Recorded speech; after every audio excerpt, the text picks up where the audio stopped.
अस्सलाम वालेकुम। कैसे हैं आप सब? उम्मीद करती हूँ खैरियत से होंगे। आज की हमारी कहानी है अनोखा इंसाफ। जुल्करनैन ज़ैदी। ये गए वक्तों की बात है। किसी शहर का काजी मुर्गी लेने बाजार गया। दुकानदार दुकान बंद कर चुका था। वो एक गाहक के लिए मुर्गी ज़िबा करके इसका इंतज़ार कर रहा था। काजी साहब ने कहा, यही मुर्गी दे दो। दुकानदार ने कहा, मैं मुर्गी के मालिक को क्या जवाब दूंगा। काजी साहब ने कहा, गाहक से कह देना मुर्गी उड़ गई। बात बढ़ेगी तो मामला मेरे पास ही आएगा। दुकानदार ने मुर्गी काजी को दे दी। कुछ ही देर में वो गाहक आम पहुंचा जिसकी मुर्गी थी। मुर्गी तलब करने पर दुकानदार ने बताया कि मुर्गी उड़ गई है और वो ना माना और दुकानदार को पकड़कर काजी के पास चल दिया। रास्ते में दो अफराद झगड़ रहे थे।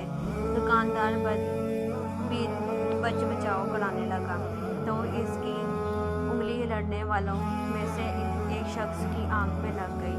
इससे उसकी आंख ज़ाया हो गई। वो यहूदी था, सो वो भी अपना मामला लेकर काजी की तरफ चल पड़ा। दुकानदार बहुत परेशान था कि मुर्गी के मामले में तो काजी बचा लेगा, मगर इसके मामले में क्या होगा। दुकानदार सोच कर इतना परेशान हुआ कि अचानक हाथ छुड़ाकर भागा और मस्जिद के मीनार पर चढ़कर नीचे कूद गया।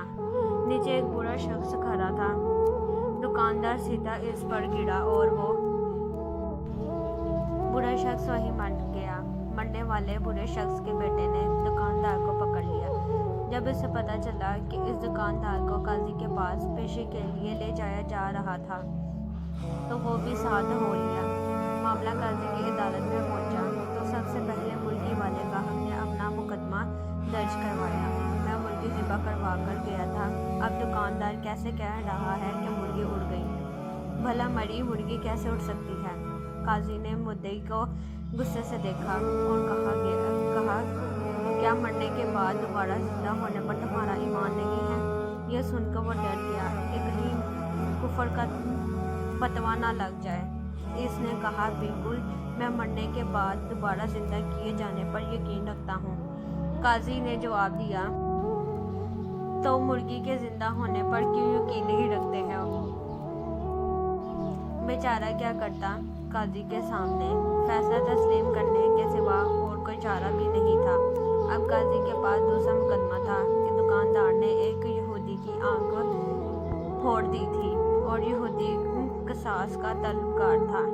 चूँकि यहूदी के लिए कसास आदम मुकर्रर था, इसलिए काजी साहब ने फैसला सुनाया, दुकानदार ने यहूदी की एक आंख फोड़ी है, इसलिए नस्फ कसास दुश्वार होगा। बेहतर है कि दुकानदार यहूदी की दूसरी आंख भी फोड़ दे और यहूदी बदले में नस्फ कसास यानी दुकानदार की एक आंख फोड़ेगा। फैसला सुनते ही यहूदी की सीटी गुम हो गई कि अगर दूसरी आंख भी चली गई तो कहीं का नहीं रहूँगा। तो इसने अपनी जान बचाने के लिए दुकानदार को माफ़ कर दिया। अब तीसरे मुकदमे में बूढ़े का बेटा काजी के रूबरू पेश था। काजी जी ने मामला तवज्जो से सुना और फैसला सुनाया, दुकानदार को मस्जिद के इसी मीनार के आगे खड़ा कर दिया जाए और मरने वाले बूढ़े का बेटा मीनार की इसी खिड़की से दुकानदार पर छलांग लगाकर इसकी जान ले ले और अपना कसास वसूल कर ले। जारी है।